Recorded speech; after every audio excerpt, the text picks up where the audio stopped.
আপনার হাজবেন্ড যদি আপনার সাথে খারাপ ব্যবহার করে একদম টেনশন করবেন না, সোজা রান্নাঘরে যাবেন, গিয়ে উনানে গরম জল বসিয়ে দেবেন, জল ফুটতে থাকবে, তারপরে অপেক্ষা করবেন। আপনার হাজবেন্ড যখন ঘুমিয়ে পড়বে টুক করে গিয়ে ওই ফুটন্ত জলের মধ্যে একটু দুধ দিয়ে দেবেন, একটু চিনি দিয়ে দেবেন, একটু চা পাতা দিয়ে দেবেন, তারপর ভালোভাবে ফুটাবেন, ফুটিয়ে ছেঁকে রিল্যাক্সে খাবেন। দেখবেন চা খেলে আপনার মন ভালো হয়ে যাবে। চা স্ট্রেস কমায়, কান্না কমায়, রিল্যাক্স হয়ে যান।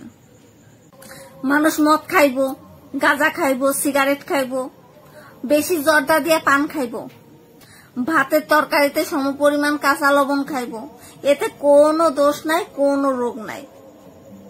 ওগো ঠাটা তো তখন পরে যখন আমারে দেখে কড়ালিকারে একটু ঘন দুধ দিয়া চা খাইতাছি, তখন আমারে কইব দুধ চা খাইও না, এইগুলো হচ্ছে মরণ ব্যাধির বিষ হয়ে যাইব। তখন কইব রং চা খাও।